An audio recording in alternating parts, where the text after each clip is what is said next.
যুক্তরাষ্ট্র জানিয়েছে যে তারা ইরানের দেয়া নতুন একটি প্রস্তাব অত্যন্ত গুরুত্বের সঙ্গে পর্যালোচনা করছে। কি আছে সেই প্রস্তাবে, সেটি মানা যুক্তরাষ্ট্রের পক্ষে কতটুকু সম্ভব, তা নিয়েই আলোচনা করবো এই কন্টেন্টে। আমি আনোয়ার সাদি, আপনাদের স্বাগত জানাচ্ছি। সুপ্রিয় দর্শক, আসসালামু আলাইকুম, শুভেচ্ছা নেবেন। নতুন যে প্রস্তাব দিয়েছে ইরান যুক্তরাষ্ট্রকে, সেখানে একটি বিষয় তারা স্পষ্ট করেছে, সেটি হলো যে পারমাণবিক কর্মসূচি নিয়ে যে আলাপ আলোচনা আছে, সেই আলাপ আলোচনা দূরে থাক, সেগুলো অনেক পরে ভবিষ্যতে আলোচনা করা যেতে পারে। কিন্তু তারা চায় যে এখন এই মুহূর্তে হরমুজ প্রণালী নিয়েই যেন যুক্তরাষ্ট্র এবং ইরান একটা মীমাংসায় পৌঁছে যেতে পারে। কিভাবে? ইরান বলছে যে তারা হরমুজ প্রণালী খুলে দেবে, কিন্তু যুক্তরাষ্ট্রকে তার অবরোধ তুলে নিতে হবে। অর্থাৎ বিশ্বের বাজারের জন্য গুরুত্বপূর্ণ এই যে সরু প্রণালীটি, এটি ছেড়ে দেওয়ার জন্য দুই পক্ষ এখন দর কষাকষি করছে, এবং এর মাধ্যমে এই যুদ্ধের একটা অবসান ঘটতে পারে বা একটা শান্তি নেমে আসতে পারে, এরকম একটা বার্তা দেওয়া হয়েছে। যুক্তরাষ্ট্র পত্রপাঠ প্রস্তাবটিকে বাদ করে দেয়নি।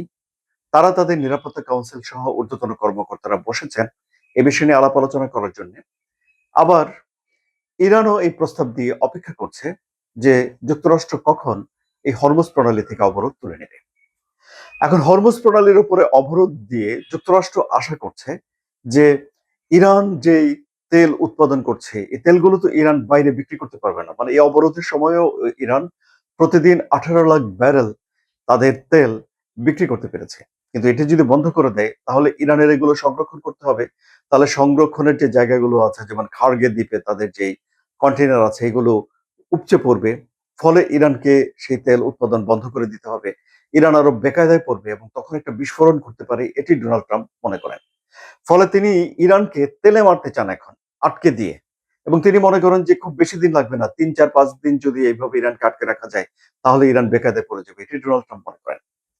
আবার ধরুন, এই যে হরমুজ প্রণালী যে বন্ধ করে রেখেছে ইরান, তাতে করে বিশ্বের বিভিন্ন দেশে তেলের দাম বেড়ে যাচ্ছে, সারের দাম বেড়ে যাচ্ছে, বিশ্ব অর্থনীতি চাপের মধ্যে পড়েছে। এমনকি ডোনাল্ড ট্রাম্পের নিজের দেশ যুক্তরাষ্ট্রেও সেখানে তেলের দাম বাড়ছে। ফলে যুক্তরাষ্ট্রের ভেতরেই ডোনাল্ড ট্রাম্প একটা চাপের মধ্যে রয়েছেন, বিশ্বের বিভিন্ন দেশ থেকেও তিনি চাপের মধ্যে রয়েছেন। ফলে হরমুজ প্রণালী একই সঙ্গে যুক্তরাষ্ট্রকে, একই সঙ্গে ইরানকে চাপে ফেলে দিয়েছে।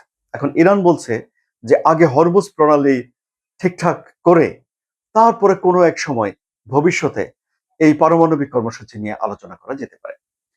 কিন্তু এতে সম্মত হয়ে যাওয়া যুক্তরাষ্ট্রের জন্য একটু কঠিন, কারণ এতে বিশাল একটা ফাঁক রয়েছে। কি সেটি?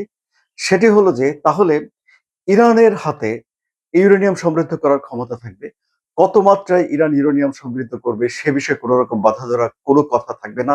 ইরান চাইলেই পারমাণবিক অস্ত্র তৈরি করতে পারবে এবং ইরানের হাতে একটা বিশাল স্বাধীনতা থাকবে, যা যুক্তরাষ্ট্র দিতে চায় না। সুতরাং যুক্তরাষ্ট্র যে কথা বলে যুদ্ধ শুরু করেছিল, সেটি তাহলে আলোচনা থেকে দূরে সরে যাচ্ছে। অর্থাৎ যুক্তরাষ্ট্র তার মূল পয়েন্টটাকে সরিয়ে রেখে এখন হরমুজ প্রণালী ঠিকঠাক রাখার জন্য এসে তাকে এই শর্তে নতুন প্রস্তাবে মেনে নিতে হবে।